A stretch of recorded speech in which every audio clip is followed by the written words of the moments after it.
The great council chamber floated in orbit above a jewel-blue world, its shining towers reaching into the void, its walls carved with the history of thousands of civilizations. Alien delegates sat in curved rows, their voices overlapping in a sea of laughter, sharp comments, and dismissive tones. They were not discussing threats, nor strategies of war, but something they all considered a joke: old records about humans. An insectoid elder raised one of the dusty reports with a flick of his claw. The hologram flickered above the chamber, showing humans in old military uniforms, speaking boldly of courage, unity, and peace. The elder's mandibles clicked as he mimicked their tone. "We fight for all, we believe in peace, we want harmony." His voice dripped with sarcasm, and the chamber erupted with laughter. "Peace," a reptilian delegate hissed, slamming his scaled hand against the table in mock amusement. "Always the same with them. Talking of unity, of kindness, of balance. Weak words from a weak species." A feathered ambassador leaned forward, her wings quivering as she chuckled. "Yes, I remember when they begged to be included in the trade routes. Their diplomats always spoke politely, even when we denied them. They smiled as we stripped their colonies of resources. They endured everything without resistance. Humans, harmless dreamers." The room buzzed with agreement. To the council, humans were a minor species. They were tolerated, used, and ignored. For centuries, the galaxy had painted them as soft, a race too forgiving, too patient, too desperate for peace to ever stand against true power. But one voice did not join in the laughter. Archivist Dral, a thin creature with pale, glowing eyes, sat quietly in the shadows. His long fingers clutched an old data slate, the edges worn with time. He had studied the ancient wars, the stories whispered through history about humans. He remembered what the old texts had said: "Do not mistake silence for surrender. Do not mistake patience for weakness." Yet when he tried to speak, the council silenced him. "Enough of your myths, Dral," one ambassador snapped. "Humans are peaceful. They always will be. They lack the spirit for war." Dral lowered his gaze but did not argue further. He knew what the council refused to see. Rumors had already begun to spread beyond their polished walls. Ships traveling near human space reported strange movements. Fleets shifting silently between systems. Military signals, encrypted and precise, pulsing in the void. At first, traders laughed at the reports. Humans with fleets? Impossible. They wouldn't dare. But the rumors multiplied, spreading like cracks in glass. Smugglers swore they saw human warships patrolling routes once empty. Miners whispered of colonies stockpiling weapons instead of trade goods. Even border patrols claimed their sensors detected ships moving in coordinated formations, ships flying with the old Earth insignia. The council tried to dismiss it all. "Exaggerations," they said. "Fairy tales for frightened merchants." But unease began to creep into their voices. Why would so many different sources report the same thing? Why would peaceful humans suddenly move their fleets at all? As debates turned louder, one delegate sneered, "Even if the rumors are true, what does it matter? Humans cannot fight. They will always choose words over weapons." His tone was smug, confident, almost careless. But deep in the chamber, where echoes of the old hologram still glowed faintly, Archivist Dral whispered words only he remembered. Words spoken long ago by a human general, recorded in a forgotten archive: "We love peace. But if you force our hand, if you push us too far, then you will see the other side of us. And you will regret it." The laughter of the council continued, but cracks had formed beneath their arrogance. Rumors carried weight, and those who paid attention could feel the shift. Somewhere beyond their sight, the humans were moving. Somewhere in the darkness, patience had ended. The galaxy had always thought of them as peaceful. But peace is a mask, and even the softest voices can turn sharp when pushed too far. For now, the council laughed. For now, they dismissed the warnings. But soon, the galaxy would learn the truth. The humans were changing. And when the change was complete, the stars themselves would tremble. The stars between human space and council territory had always been quiet. For centuries, Patrol ships crossed them without trouble. Traders moved freely, smugglers slipped through, and no one feared human warships because such things were nothing but myth. But now, something was different. It began with a scout vessel from the Lyran Empire. The small ship drifted near the border, sensors sweeping the void. Its crew expected nothing unusual, but the console lights suddenly flared with warnings. Multiple large objects had appeared on the edge of their scans, moving in formation, steady and precise. Impossible, the pilot muttered, adjusting the readings. There shouldn't be any fleets here. The scans sharpened. The shapes were unmistakable. Warships. Big ones. Their engines burned cold and bright, their formation too disciplined to be smugglers or raiders. The crew stared at the display, their scales shivering in unease. "Whose fleet is that?" one asked. The symbols on the hulls flickered through the sensors. Old, forgotten markings. A circle, a blue and white flag, strange letters. The system translated them into words the aliens barely knew. United Earth Fleet. The Lyran captain froze. Humans. His voice cracked with disbelief. That's not possible. Before they could react further, a pulse of energy swept over their vessel. The alien crew panicked, thinking it was an attack, but no strike followed. Instead, the human ships passed silently through the void, never breaking formation, never acknowledging the scout. It was as if they had seen the intruders and decided they were not worth their time. The Lyran ship fled back to its empire, broadcasting frantic reports. The council chamber was silent when the message was played.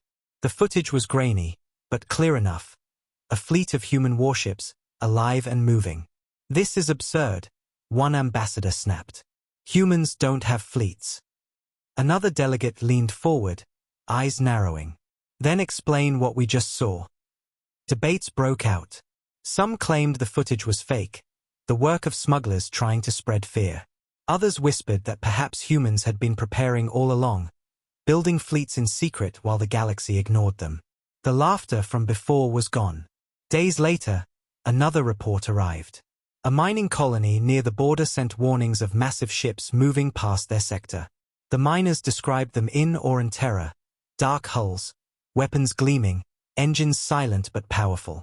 They swore the ships bore human flags. Again, the council tried to dismiss it. Again, fear gnawed at their certainty. More reports followed. A trade convoy claimed to have seen a squadron of human destroyers escorting freighters. A patrol ship swore it detected encrypted signals in human code. Even smugglers whispered of warships hiding in the void, watching. The evidence piled higher. Inside the chamber, the delegates grew restless. The reptilian counselor slammed his claws on the table. Why now? Why would humans move fleets at all? They have no enemies. No one fears them. But the feathered ambassador shivered, her voice barely above a whisper. Perhaps that is the point. Perhaps they are not moving to defend. Perhaps they are moving to remind us that they are still here. The words hung heavy in the chamber. Archivist Draal, who had been silent, finally rose. His pale eyes glowed as he looked across the chamber. "I told you," he said quietly. "You mocked the old records, but the signs are clear. The humans were never harmless. They were only waiting. And now, something has ended their waiting." The chamber erupted again, but this time the noise was not laughter. It was fear. Across the galaxy, whispers spread. Ordinary citizens began to murmur about human fleets in the dark. Merchants grew nervous, avoiding trade routes near Earth. Even pirates, bold and reckless, started vanishing when they strayed too close. The peaceful myth was cracking. And in the shadows of space, the humans moved with purpose. Their fleets were no rumor, no illusion. They were real, and they were gathering. The first sparks of suspicion had become a flame. Soon, the galaxy would learn what burned at its heart. The galaxy was restless. Every passing week brought new whispers about the humans. Fleets spotted near old trade lanes. Encrypted signals pulsing in the dark. Entire pirate clans disappearing without a trace.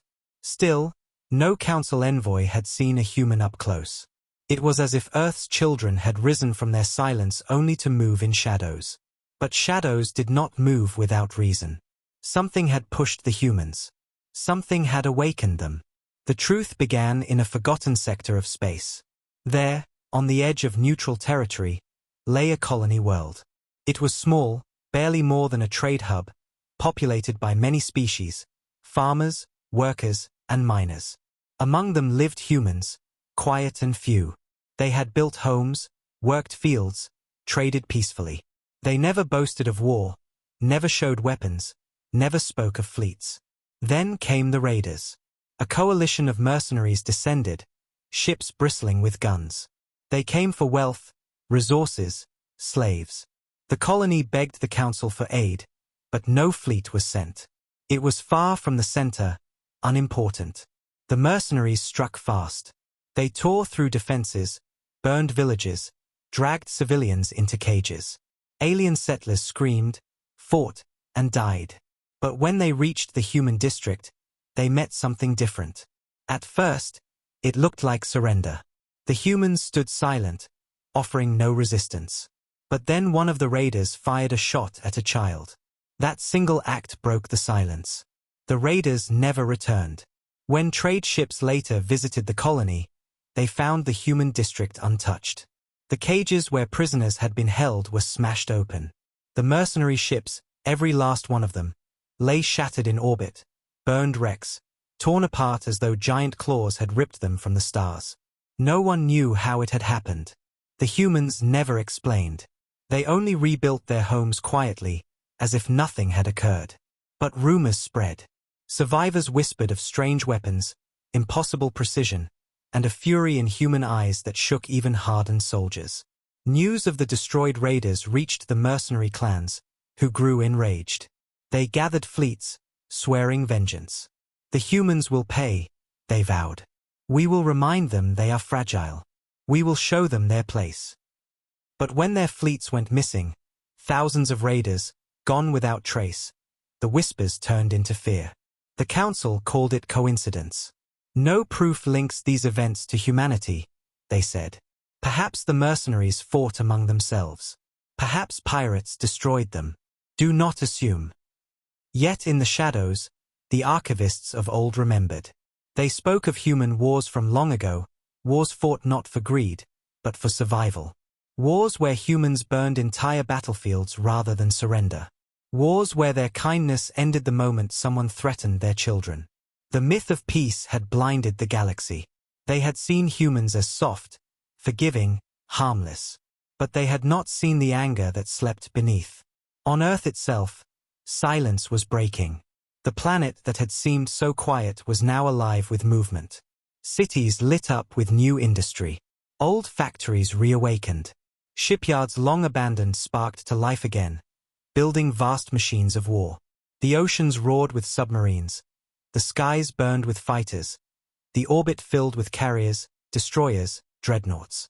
And they were not just old ships rebuilt. They were stronger, sharper, deadlier than anything the galaxy had expected.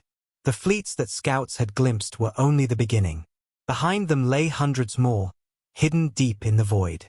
Humanity had not been idle during its silence. They had watched, studied, and prepared. In the council chamber, fear grew. Why? One delegate demanded.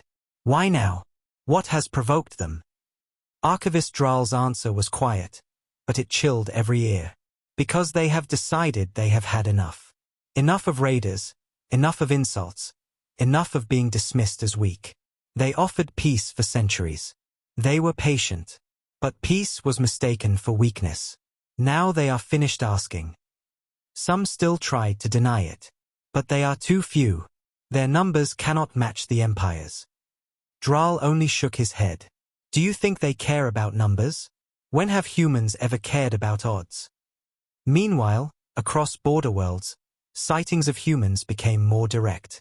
Entire alien garrisons reported being approached by human officers, not to negotiate but to issue warnings, leave this sector. Do not touch our people again. Next time, there will be no warning. The officers vanished as quickly as they appeared, but their message spread. Some worlds obeyed instantly, withdrawing forces. Others mocked the threats, until their stations went dark, their fleets vanished, their colonies burned. Always without witnesses, without survivors, without explanation. The humans never declared war with words. They declared it with silence, with action, with precision strikes that left no doubt who was responsible. Still, the galaxy wanted to believe it was not true.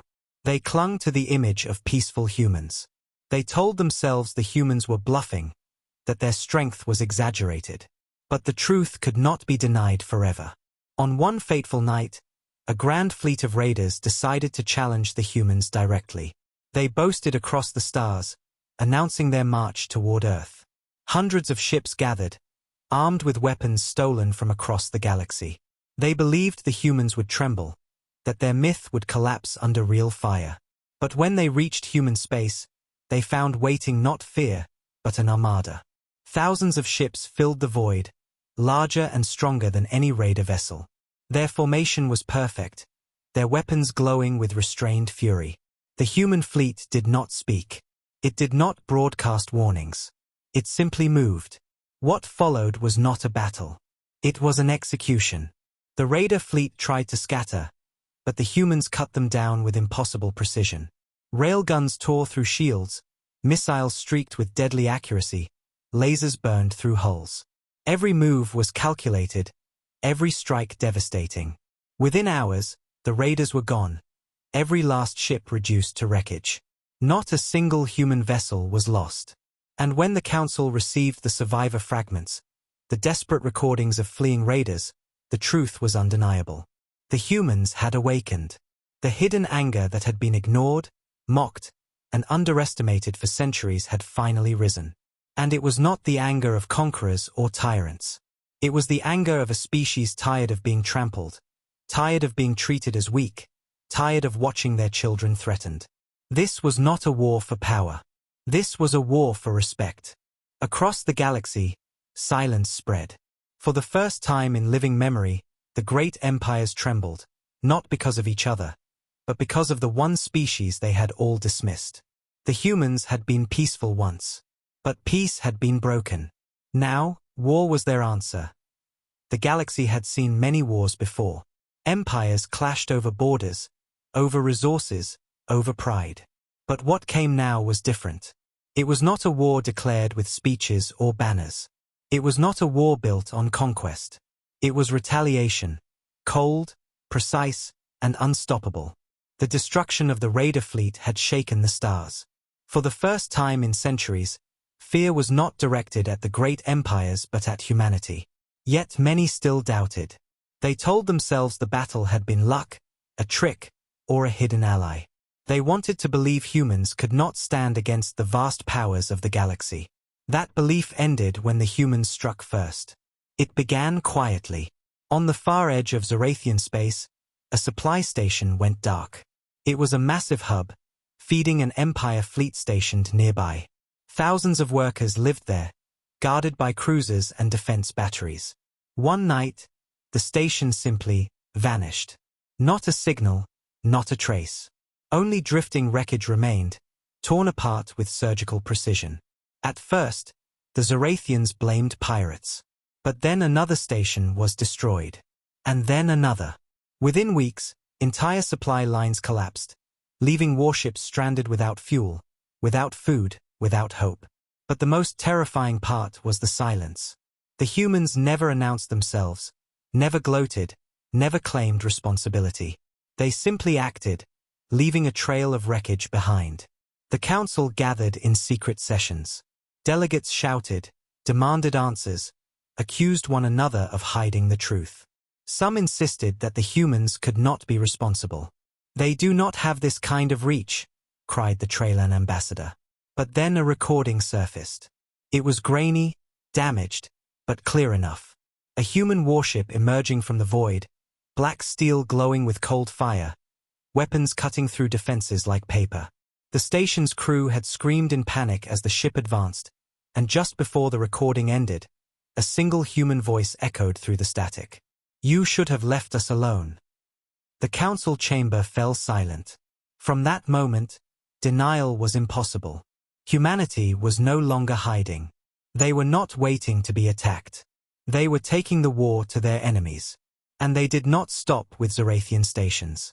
On the border of the Varan Empire, a patrol fleet reported strange sensor ghosts.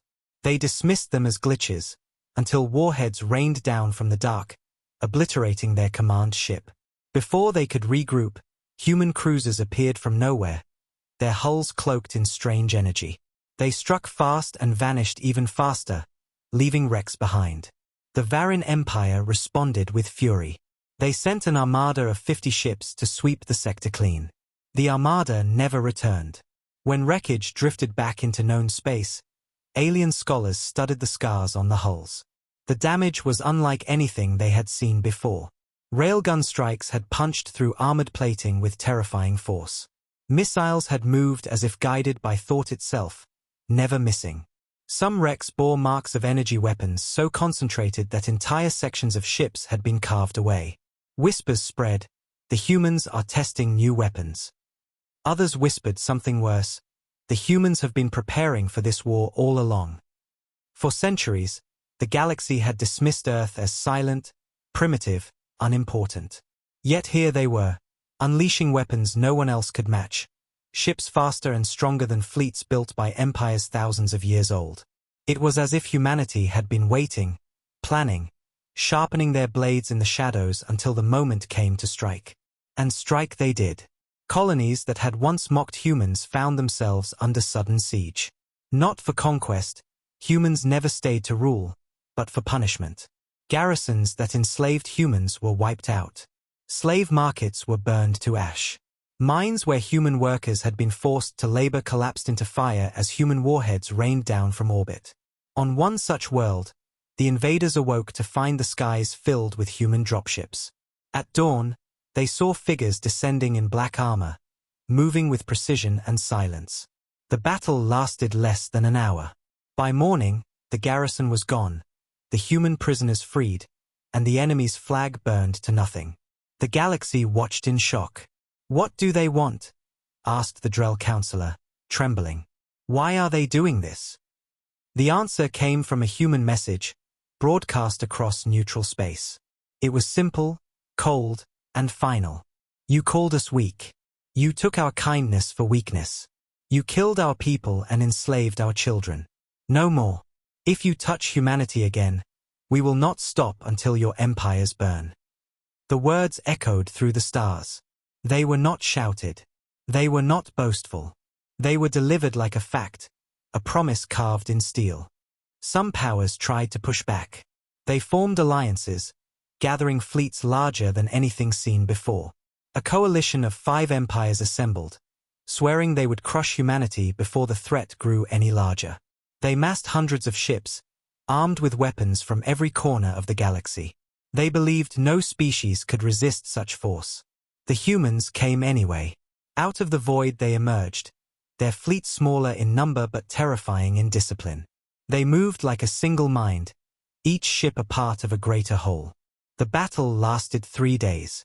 At the end, the coalition was shattered. Half their fleets lay in ruins. The other half fled in panic. The humans did not chase them. They let them run. Because the humans had made their point. The galaxy now knew the truth. Humanity was no longer asking for peace. Humanity was no longer begging to be left alone. Humanity was at war, and they were winning. But the most frightening part was not the victories. It was the restraint. Despite their overwhelming power, the humans did not destroy worlds indiscriminately. They struck only where they were provoked. They targeted those who had wronged them. They fought with purpose, with clarity, with cold precision. This was not chaos. This was justice, carried out with fire and steel. Across the stars, ordinary species watched in silence. Many had suffered under the empires for centuries. Many had lost families to raiders, to slavers, to tyrants. And now, for the first time, they saw someone fighting back. Someone strong enough to challenge the empires. Someone who did not bow. Whispers spread in markets and taverns, in fields and factories. The humans fight for themselves, but maybe they fight for all of us. The empires heard those whispers and trembled, because they understood what was coming. If humanity's war was seen not as vengeance but as liberation, then the galaxy itself might rise behind them. And so the first retaliation became more than punishment. It became a spark that lit fear in the powerful and hope in the powerless. The galaxy thought humans were peaceful. They were wrong. Humanity's war had only just begun. The galaxy had never been so quiet. After the coalition's defeat, after stations had burned and fleets had vanished, every empire hesitated.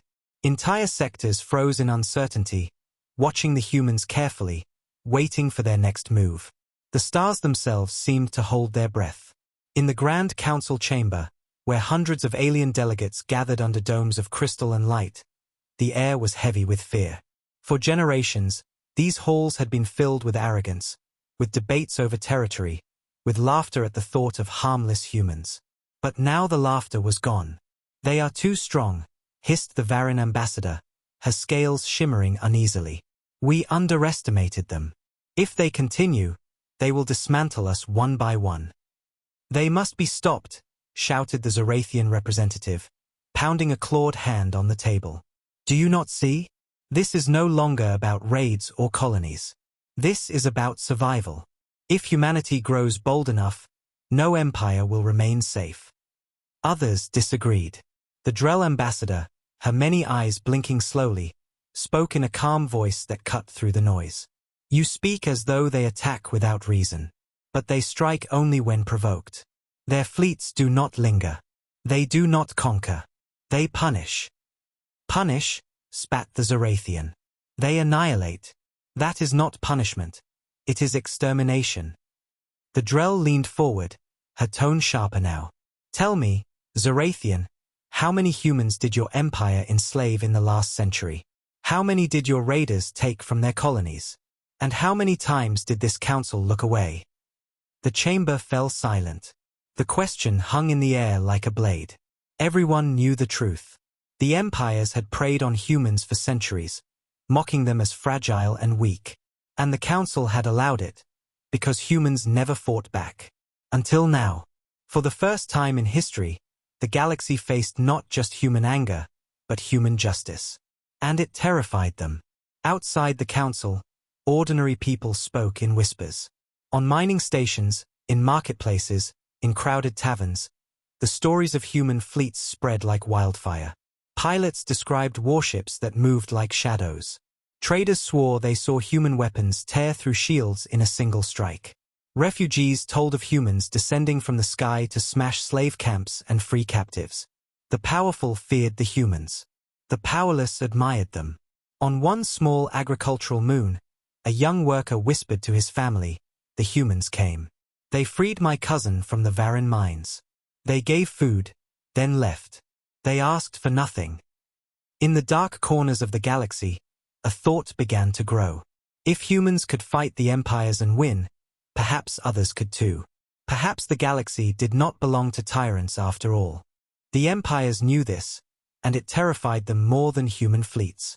Fear could be controlled. Rebellion could not. If humans became a symbol, then control would crumble. In secret, the empires gathered in war councils. They spoke not of peace, but of propaganda. "We must twist the narrative," said the high strategist of the Varan. "We must call them conquerors. Spread fear. Convince the galaxy they are monsters." "Yes," agreed the Zorathian admiral. "We will tell the colonies that humans are not liberators but destroyers. That they do not stop until worlds are ash." So the stories began. Broadcasts spread across star networks, filled with images of wreckage, of burned stations, of ruins. The empires painted humans as demons, as nightmares in steel. But their lies did not hold for long. Too many had seen the truth.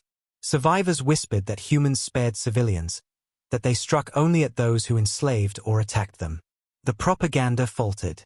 And then came a moment the empires had not expected. In a border colony belonging to the Treyland Dominion, riots broke out. Workers stormed government halls, demanding freedom. When soldiers fired into the crowd, the people did not scatter. They shouted one word again and again, a word that echoed across the colony like thunder. Humans. Humans. Humans. The soldiers trembled. They had weapons, yes, but they had also heard the rumors that the humans were watching, that if they spilled more blood, black ships might descend from the void. Fear of rebellion spread faster than fear of humanity. The council panicked. Emergency meetings stretched into endless nights. If colonies rise in their name, then humanity does not even need to fight us, one ambassador whispered. Our own people will destroy us. And while the empires argued, the humans kept moving. They did not march in grand parades or make grand speeches. They struck in silence. A slave convoy here. A raider fleet there. Each attack precise, each one devastating. Their message was the same every time. If you harm humanity, you will pay the price. In the shadows, the galaxy began to wonder. What do the humans truly want? Some thought they sought revenge. Others believed they wanted to reshape the galaxy. But the archivists of Earth knew the answer. Humanity did not crave conquest. Humanity craved respect. They had endured centuries of insults, centuries of suffering, centuries of being overlooked. Their patience had ended. But in the silence of human war rooms, deep beneath Earth's cities, the leaders of humanity were planning something greater. Not just raids. Not just retaliation. They were preparing for a strike that would shake the galaxy to its core. On Earth's surface, industries worked day and night. Shipyards filled the skies with shadows of massive vessels. Weapons were tested in secret ranges. Soldiers trained with an intensity no alien could match. The humans were building not just fleets but a storm. And that storm was coming for months. The galaxy had lived in fear. Fleets vanished.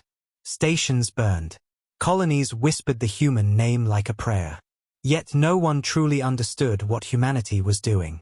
To the empires, the strikes seemed random, wild, retaliation without order. But they were wrong. On Earth, nothing was random.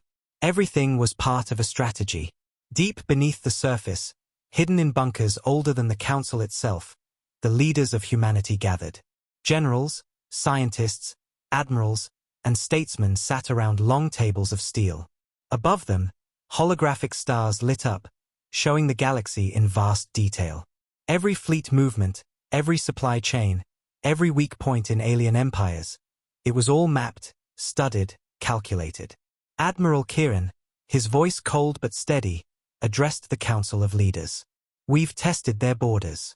We've cut their supply lines. We've broken their raiders. But these are only the first steps. Now comes the real war. The room was silent. He pressed a control, and the holographic map shifted. Red marks flared across the galaxy. Zarathian fortresses, Varan shipyards, Treyland slave colonies, Dominion supply hubs. All of them pulsed like targets. The empires believe we strike at random, Kieran continued. They believe we act from anger alone. They are wrong. Every move we've made was preparation. Every raid was a test. We now know their tactics, their weaknesses, their blind spots. It's time to strike where it truly hurts. A murmur ran through the room. The scientist, Dr. Harville, spoke next. Our weapons are ready. The railgun platforms have been tested. The stealth fields are stable. Our new drones can infiltrate their largest ships and tear them apart from within. And our quantum drives, he paused, almost smiling. They make us faster than anything the galaxy has seen. Humanity had not wasted its silence. For centuries, while the galaxy ignored them, they had built. They had studied alien tech, stolen designs, and improved upon them. They had taken what others dismissed as primitive and turned it into something terrifying. And now, they would unleash it. The plan was simple in words, impossible in scale. Humanity would not conquer the galaxy. They would cripple it. They would strike the heart of each empire, shattering their power, until none could ever threaten Earth again. Operation Dawnfire, Admiral Kieran said. We move in 3 phases. First, dismantle their logistics, cut the arteries that feed their fleets. Second, destroy their command hubs, stations, shipyards, fortresses. And finally, he looked around the room, his eyes cold as steel. Finally, if they still do not yield, we burn their capitals. The words settled like ice in the room. No one argued. Everyone knew it was necessary. Meanwhile, across the galaxy, the empires remained blind. They sent fleets to patrol empty space. They poured resources into fortresses the humans had already abandoned. They tightened their grip on colonies, fearing rebellion. And all the while, humanity prepared. The first phase began quietly. Convoys vanished. Fuel depots exploded. Stargates were sabotaged. Within weeks, entire supply networks collapsed. Fleets that once boasted of strength drifted powerless, their warships running out of fuel. Admirals screamed for resupply, but their stations had gone dark. Then came Phase 2. Human fleets appeared like ghosts, striking deep into enemy space. Shipyards that had built warships for centuries erupted into fire. Command stations, once thought invincible, shattered under railgun fire.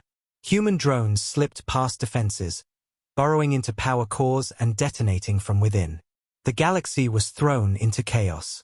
The Zorathians lost half their fleet before they even saw a human ship. The Varan Empire watched as 3 of its greatest fortresses fell in a single night. The Treylan Dominion's slave markets, once guarded by entire battalions, burned under orbital bombardment. And through it all, the humans said nothing. They did not boast. They did not broadcast demands. They simply struck, vanished, and struck again. The council chambers shook with fear. Delegates shouted across the floor, their voices filled with panic. They are dismantling us piece by piece. They move faster than we can respond. This is not war, it is extermination. But once again, the Drell ambassador spoke with calm certainty. No, it is not extermination. They leave our civilians alive. They destroy our fleets, our weapons, our chains. But they do not touch our people unless provoked. They are not monsters. They are teaching us. The words unsettled many, because deep inside, they knew it was true. While the empires raged, ordinary people began to see the humans differently. To them, the humans were not destroyers but avengers. They punished tyrants, freed slaves, and shattered fleets that had once oppressed countless worlds. On the mining world of Zal, workers cheered as human ships destroyed the Overseer's fortress. On the trade station of Drenna, smugglers spread stories of human captains who gave medicine to the sick before vanishing back into the void. On the frozen colony of Harrows, children whispered of human soldiers who fought like shadows, striking only those who carried whips and chains. The humans became not just a threat. They became a legend. And that was what terrified the empires most. Because legends spread faster than fear. The third phase had not even begun, and already cracks were forming. Colonies rebelled, soldiers deserted, and whispers of alliance with humanity spread in the dark. And then came the moment the galaxy had dreaded. Admiral Kieran stood once more in the war room, staring at the stars. His fleet was ready. The Council of Earth had given its approval. Phase 3 begins now, he said. The targets were chosen, the capitals of the greatest empires. Cities of power, symbols of dominance, worlds that had ruled for centuries. Humanity would strike at their hearts. Not to conquer, but to prove a truth the galaxy had ignored too long. The myth of human weakness was dead. And soon, the galaxy would understand the full weight of human wrath. The day the capitals burned, the sky seemed to go dark even on worlds far from the fight. News feeds pulsed with grainy images, then static, then silence. For years the empires had spoken of human weakness to calm their people. That story died in a single night. What rose from the ashes was not only ruin, but a message pressed in steel. You will not be safe when you choose cruelty. On the first target, the Varan capital of Karset, the city sat like a crown upon its world. Towers of glass and metal rose above the harbor, and the ruling palace glittered with flags. It was a showplace of power. Late at night, when most of the world slept, alarms suddenly screamed through the feeds. Citizens woke to red lights spilling through their windows. No one knew where the blasts came from at first. Then entire districts went dark. Communication nodes failed. Defense arrays folded as if cut by a blade.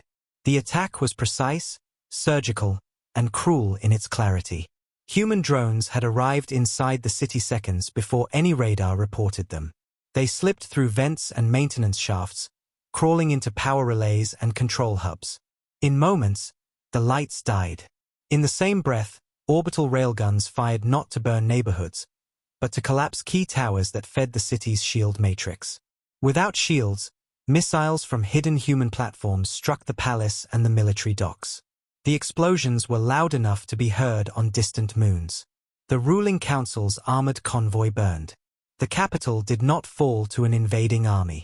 It fell because it could no longer stand. Across the galaxy, people watched in horror and disbelief. The Empire's broadcast outrage. The Zorathian admiral declared the act barbaric and vowed vengeance. The Treylan diplomats called it an atrocity and demanded immediate retaliation. The Varin leadership, however, faced a harder truth.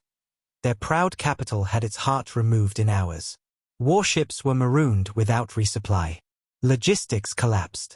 Their population, panicked, flooded the streets for food and water. Soldiers abandoned posts to help families. The power of a central authority cracked in places where it had long been thought unbreakable. The second strike came 2 nights later. The Treylan Dominion's industrial world, Drema, was a hive of factories and slave yards. It produced the engines and the chains for the Empire's fleets. Human strategy hit supply lines first. Phase 1 had already left Drema gutted and slow. Now human strike teams entered factories and released thousands of forced laborers. The strike was not random murder. Machines that had ground people into dust were disabled, melted, or repurposed. The planet's high command radioed desperate orders as strategic nodes died one by one. For every weapon the Treylan used against their captives, a human team cut a cord, disabled a control, and opened a gate. The liberated workers poured into the streets and set fire to the slave pens themselves. The human ships provided cover, tearing through patrols that tried to stop the tide. People who had worked their whole lives in chains were suddenly free. Tears and curses mixed as they rushed to the docks. Many did not know what would come next, but they had hope in their steps. The images of freed families spread quickly. For some species, that sight changed everything. A merchant on a trade lane whispered, "If humans are this harsh to takers, they are kind to the taken." He hid the rest of his cargo and made a choice to reroute supplies to refugee worlds.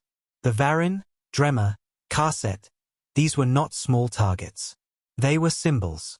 The human strategy struck where rulers kept their power, supply, command, and image. Each strike came with a message. Human broadcasts were short, heavy with calm. "You took our children. You sold our people. You called us weak. Look and learn." Not everyone saw the strikes as justice. Entire neighborhoods of innocent civilians burned in the crossfire. Hospitals lost power when relays were cut. A mother clutched a dying child in the rubble of a collapsed hospital wing and asked why. Her question echoed in the emptiness left behind by broken networks. The humans did not celebrate such losses. Many commanders gave orders to divert medical convoys into the worst-hit areas as soon as corridors were secured. But they also did not hide the purpose of their campaign. The deaths were measured against a wider truth, though that truth did not comfort those who had lost loved ones. In hidden rooms and smoky bars, arguments raged. Council propagandists called every human strike a massacre. They showed edited footage of burned districts and sobbing people. They showed clips of human soldiers moving like predators in black armor. But for every broadcast of horror, 1,000 whispers told a different story. The Zorathian mining world freed of overseers. The Treylan slave pit destroyed so that the cages could not be used again. The miners on Harrows given food and safe passage. The myth of human weakness had been shattered, and new myths were forming fast.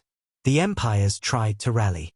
Massive fleets were ordered into place, numbers for intimidation. They bombarded suspected human staging areas, empty husks where once ships had rested. The attacks found little. Humans had grown expert in hiding and in mobility. Their logistic lines moved like ghosts. They attacked, then vanished. Armadas sent to intercept returned damaged and shamed, sometimes without enough fuel to make port. The empires realized too late that they had built vast empires dependent on centralized nodes. Cut those nodes, and the empire slowed like a wounded beast. Among the alien populations, opinion divided. Some saw the human actions as a necessary cleansing. For worlds that had been raided or enslaved for generations, the human strikes felt like a cleansing flame. On small frontier planets, secret celebrations were held for the first time in generations. Food and drink shared as if the future were kinder. New leaders rose from the rubble who wanted contact with the humans, not conflict. They sent private envoys and messages of support. They did not want to be conquered. They wanted the same kind of justice the humans showed to takers. Yet others reacted with horror and rage. Families who had lost homes and children wanted answers, demanded justice. They saw no cleansing. They saw murder. For them, the human war was an unforgivable breach. Rebel groups formed, driven by grief and anger. They did not all support the old empires. Some wanted to strike at human logistics. Others wanted to protect their rulers. In the middle, ordinary citizens tried to survive, patching their roofs and tending wounded neighbors. In the halls of power, the empires panicked. New coalitions formed, where distrustful rulers signed pacts they had never wanted. The Varin and the Zorathians, once rivals at the trade table, exchanged battle plans. The council, shaken, struggled to coordinate a response. Yet every plan seemed slow, top-heavy, and late. Human fleets picked apart supply lines faster than plans could be made. The Empire's most experienced admirals began to argue in frantic councils that the war could not be won by their old methods. They needed to change, but change takes time. Humanity had already seized the advantage. The most frightening problem for the empires was ideology. As the strikes continued, a quiet movement grew. The idea that the empires had earned their punishment. In small places, priests and teachers wove the human actions into moral lessons. The strong will be judged if they do cruelty. Underneath the propaganda, a counter-narrative formed that painted humans not as destroyers, but as deliverers to the oppressed. The empires attempted to quash this idea by force. They arrested preachers, censored channels, and shut down markets. This only fanned the flames. People who had endured years of humiliation tasted a sliver of hope. Humans had given proof that something else was possible.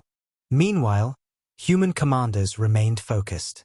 Admiral Kieran watched reports in a quiet room lit by screens. He saw the fires, the protests, the rejoicing, and the tears. He also read the intelligence on rebel cells forming to strike civilian targets in revenge. He issued orders to send humanitarian aid where humans could safely reach, and to sabotage the revenge cells where they would endanger innocents.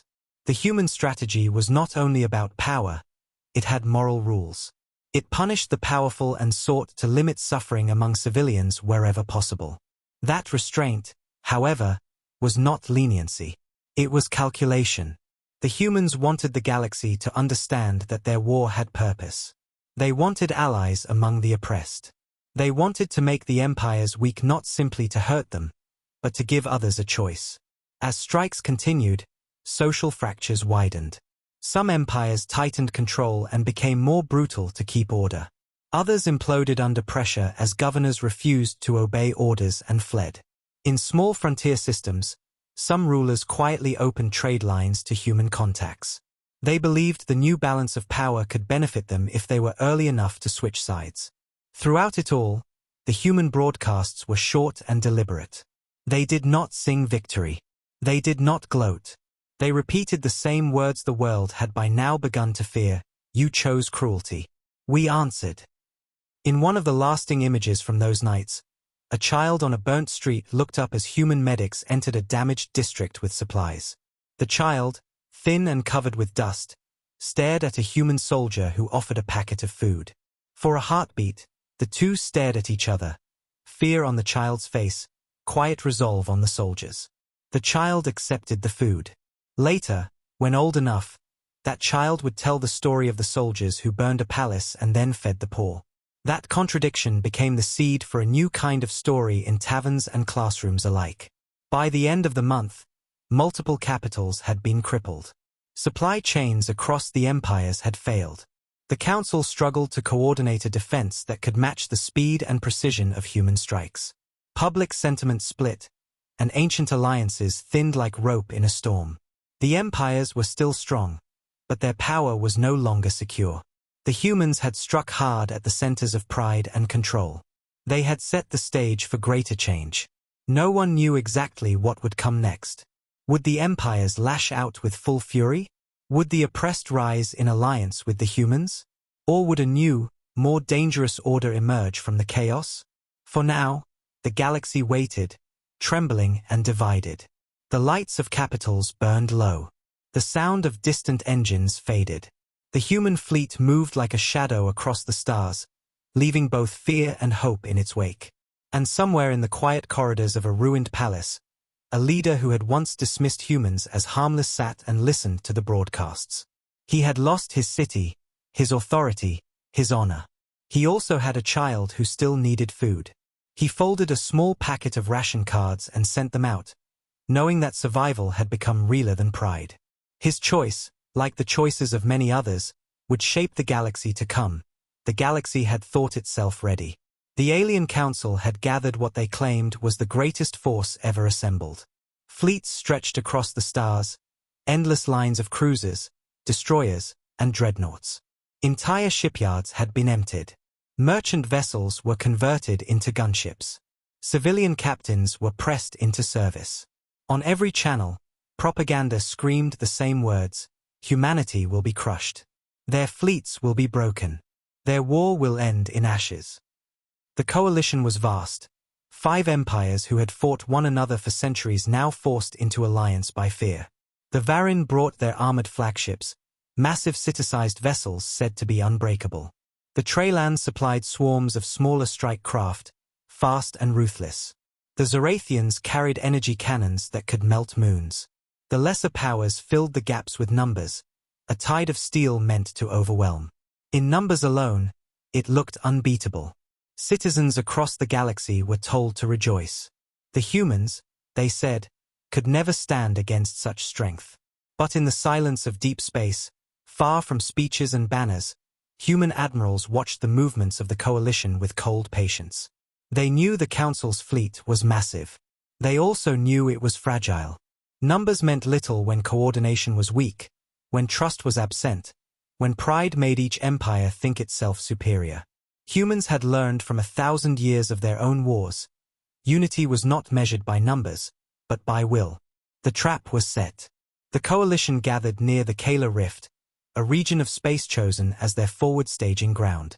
The rift was dangerous, unstable gravities, storms of ionized gas, and shattered rocks from an ancient collision.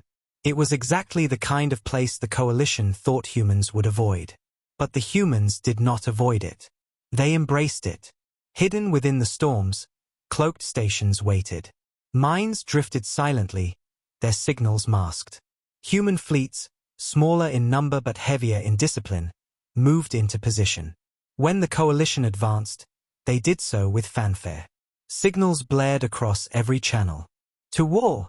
cried the Zorathian admiral. "Crush the barbarians!" shouted the Treylan commander. Countless alien soldiers cheered aboard their ships. They expected a quick slaughter.